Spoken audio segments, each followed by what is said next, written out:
আপনি সামনে আইএলটিএস পরীক্ষা দিতে যাচ্ছেন এবং আপনি খুবই টেনশনে মরে যাচ্ছেন যে আমি সিলি মিস্টেক যাতে করে না বসি। আজকের ভিডিওতে আমি আপনাদেরকে ৫টা সবথেকে কমন সিলি মিস্টেক সম্পর্কে জানাবো, যেগুলো যদি আপনি অ্যাভয়েড করার চেষ্টা করেন আপনার স্কোর অটোমেটিক্যালি 6 থেকে 7 হয়ে যাবে বা 7 থেকে 8 হয়ে যাবে, এবং আমি চাই যে 8 থেকে 9 হয়ে যাক। So with no further delay let's get started. প্রথম কমন মিস্টেকটার জন্য আমরা এক্সপ্লোর করব দ্য স্পিকিং সেকশন। এখন স্পিকিং সেকশনে যেটা হয় সেটা হচ্ছে অনেক বাংলাদেশিরা শব্দ এবং সেন্টেন্স এবং উত্তর মেমোরাইজড করে আসে। এটা কিন্তু একটা খুবই বড় রেড ফ্ল্যাগ। আপনি যদি না বুঝে খালি মুখস্থ করতে থাকেন একটা স্পেসিফিক প্রশ্ন কিভাবে উত্তর দিতে হয় ওইটা আপনি ঠোঁটস্থ করে আসেন, আপনার ন্যাচারালিটিটা নষ্ট হয়ে যাবে। আপনি যদি ন্যাচারাল না হতে পারেন তাহলে কিন্তু এক্সামিনার বুঝে যাবে যে আপনি কিন্তু ভালো মতন অ্যান্সার দিতে পারতেছেন না।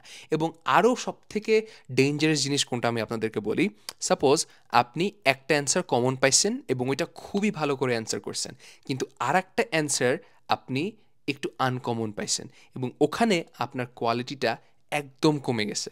তো প্রথম কোয়েশ্চেনটা আপনি একদম হিরোর মতন অ্যান্সার করছেন, পরের কোয়েশ্চেনটা আপনি অনেক খারাপভাবে অ্যান্সার করছেন। তো ওই জায়গায় এক্সামিনার কিন্তু বুঝে যাবে যে আপনি প্রথম প্রশ্নটা মেমোরাইজ করে আসছেন এবং আপনাকে ওরা ফ্লুয়েন্সিতে একটু কম নাম্বার দিতে পারে। সো একদমই মেমোরাইজ করবেন না। আপনি প্র্যাকটিসের জন্য অনেক কিছু প্র্যাকটিস করে যেতে পারেন, কিভাবে একটা কোয়েশ্চেন অ্যান্সার করতে হয় ওইটা সম্পর্কে একটু জানতে পারেন, but do not memorise answers. Second যে কমন মিস্টেকটা মানুষ করে এটা হচ্ছে লিসেনিং এবং রিডিংয়ের খুবই কমন একটা মিস্টেক। সেটা হচ্ছে উপরে আপনারা ইনস্ট্রাকশন যদি না পড়েন এবং আপনারা যদি খেয়াল না করেন যে আপনাকে কত শব্দের মধ্যে অ্যান্সারটা লিখতে বলতেছে, that can be a problem. অনেক সময় আইএলস লিসেনিংয়ে এবং আইএলস রিডিংয়ে উল্লেখ করে দেয় যে আপনার অ্যান্সারটা 2 শব্দের বেশি হবে না।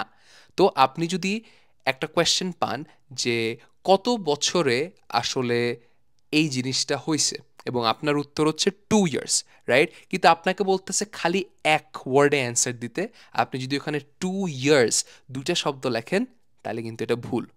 অ্যান্সার হবে হচ্ছে 2 অথবা TWO 2। কিন্তু আপনি যদি 2 ইয়ার্স লিখে ফেলেন that can be wrong. So it's very important for you to note যে কত শব্দের মধ্যে আপনাকে অ্যান্সার দিতে বলতেছে। মাঝে মাঝে এটাও উল্লেখ করে দেয় যে আপনার অ্যান্সারে একটা ওয়ার্ড হবে এবং একটা নাম্বার হবে, বা একটা নাম্বার হবে বা একটা ওয়ার্ড হবে। সো 2 ইয়ার্স, টুটাকে আপনি 2 হিসাবে লিখলেন এবং ইয়ার্সটাকে আপনি YEARS দিয়ে লিখতে পারেন। So be very careful about this, এটা অনেকে ভুল করে। থার্ড মিস্টেকটা আমিও এককালে করতাম। থার্ড মিস্টেকটা আসলে কি, রাইটিংয়ের মধ্যে 2টা সেকশন থাকে। প্রথম সেকশনটাতে আপনাকে একটা চার্ট অথবা একটা গ্রাফকে সামারি করে লিখতে হয় যে আপনি কী কী দেখতেছেন ওই গ্রাফ বা চার্টে, এবং সেকেন্ডটাতে একটা এসে টাইপের কোয়েশ্চেন থাকে। মনে রাখবেন প্রথম কোয়েশ্চেনের জন্য আপনি 20 মিনিটের বেশি টাইম যাতে স্পেন্ড না করেন। অনেকে প্রথমটাতেই অনেক টাইম স্পেন্ড করে ফেলে, যেটার কারণে সেকেন্ড যে মেইন এসেটা থাকে ওখানে ওরা কম টাইম দেয়। এবং মনে রাখবেন এসেটাতে কিন্তু অনেক বেশি মার্ক থাকে compare to the first question. So আপনি যদি প্রথম কোয়েশ্চেনে তাড়াতাড়ি লিখতে না পারেন ওটাকে একটু সাইডে রেখে পার্ট 2টাও শুরু করে দিবেন, পরে টাইম পেলে আবার পার্ট 1-এ ফেরত আসবেন। This is important. এবং একই মিস্টেকটা কিন্তু রিডিংয়েও হয়। রিডিংয়ে যদি আপনি একটা কোয়েশ্চেনে আটকায় যান 1 থেকে 2 মিনিট ওইটাতে আর একটু ফোকাস দিবেন, কিন্তু যদি দেখতেছেন যে আপনার অতিরিক্ত টাইম শেষ হয়ে যাচ্ছে, গো টুয়ার্ডস দ্য ইজিয়ার কোয়েশ্চেন্স।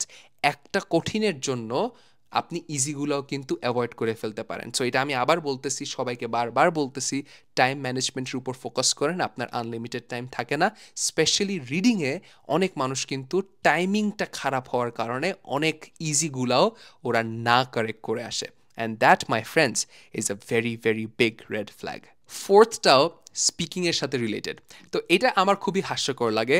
মনে রাখবেন আইএলটিএস স্পিকিংয়ে আপনাকে কিন্তু একবারও কঠিন জিনিস অ্যান্সার করার জন্য মার্ক দিচ্ছে না। অনেকে ভাবে দ্যাট আমার উত্তরটা যত বেশি কঠিন হয় এবং যত বেশি ইউনিক হয় আমার স্কোরটা তত বেশি আসবে। আপনাকে কিন্তু আপনার উত্তরের জন্য মার্ক দিচ্ছে না যে আপনার উত্তরটা কত ক্রিয়েটিভ। এটা একটা ক্রিয়েটিভিটি পরীক্ষা না, এটা একটা ভাইভা পরীক্ষা না। এখানে আপনাকে আপনার ইংলিশের কারেক্টনেসের উপর জাজ করা হচ্ছে, আপনার ইংরেজিটা কতটুক কারেক্ট। সো আপনি যদি কঠিন কিছু বলতে গিয়ে ভুল করে ফেলেন, ওটার থেকে বেটার হচ্ছে আপনি সিম্পল অ্যান্সার দেন এবং সিম্পল অ্যান্সারটাকে কারেক্ট করে দেন। গ্রামারের উপর ফোকাস করবেন, প্রোনাউন্সিয়েশনের উপর ফোকাস করবেন এবং বেশি ফেক অ্যাকসেন্ট মারারও দরকার নেই। There is a difference between accent এবং pronunciation. Pronunciation has to be correct, accent আপনার বাংলাদেশি বা ইন্ডিয়ান হলেও কোনো সমস্যা নেই। সো এখানে the main thing to focus is trying to give small precise to the point answers, যাতে ভুলটাও আসলে কম হয়। আর একটা মিস্টেক যেটা অনেক মানুষ করে থাকে সেটা হচ্ছে রাইটিং সেকশনে প্যারাগ্রাফ ইউজ না করা। মনে রাখবেন, হোক এটা পার্ট 1 হোক এটা পার্ট 2, পার্ট 1-এ আপনাকে 150 শব্দের মধ্যে লিখতে হয়, ওখানেও আপনাকে একটা ইন্ট্রোডাকশন, একটা বডি, একটা কনক্লুশন আনতে হবে। এবং পার্ট 2-তেও যেখানে আপনাকে একটা বড় রচনা লিখতে হবে, ওখানে তো আমি সাজেস্ট করি যে 3টা প্যারাগ্রাফও এনাফ না। আপনি একটা ইন্ট্রোডাকশন দেন, বডিতে আপনি 2-3টা করে প্যারাগ্রাফ দেন এবং লাস্টলি আপনি একটা কনক্লুশন লেখেন। এটা করলে যেটা হয়, আপনার রাইটিংটা দেখতে মেসি লাগবে না, অনেক অর্গানাইজড এবং নিট লাগবে এবং প্রত্যেকটা প্যারাগ্রাফ একটা পারপাস দিয়ে স্টার্ট করবে। যেমন আপনি ইন্ট্রোডাকশনে জাস্ট একটা সামারি দিচ্ছেন, এরপর আপনি যখন টপিকটাকে ইন্ট্রোডিউস করতেছেন, আপনি বডি প্যারাগ্রাফে ভাগ করে ফেলতেছেন যে প্রথম প্যারাগ্রাফটা হয়তো প্রবলেমস নিয়ে কথা বলতেছে, সেকেন্ড প্যারাগ্রাফটা হয়তো সলিউশনস নিয়ে কথা বলতেছে, এবং এই পুরা জিনিসটাকে আপনি কনক্লুসিভলি আপনার লাস্ট প্যারাগ্রাফ কনক্লুশনে লিখতে পারেন। সো সবসময় প্যারাগ্রাফিংটা মেনটেন করবেন। এবং আরেকটা এক্সট্রা বোনাস টিপ দিয়ে দিই, যখনই আপনি প্যারাগ্রাফ শুরু করবেন, যত পারেন তত ট্রানজিশন ওয়ার্ডস ব্যবহার করবেন, যেমন firstly, secondly, thirdly, lastly, moreover, ফার্দারমোর, however. এইসব যত আপনি ইউজ করবেন তত অটোমেটিক্যালি আপনার রাইটিংয়ের স্ট্যান্ডার্ডটা বেড়ে যাবে। আপনি যদি সবগুলো টিপস জেনে থাকতেন এই ভিডিওতে আমি যা যা শেয়ার করছি, কমেন্ট সেকশনে জানাবেন and please let me no যে আপনারা আইএলস রিলেটেড আরও ভিডিওস চান না কিনা। এটা একটা বিগিনার লেভেল লেসন ছিল, কিন্তু আমি চাইলে আপনাদের জন্য আরও অ্যাডভান্স সেকশনসগুলো কিন্তু বানাতে পারি। Thank you so much for watching and I'll see you guys soon.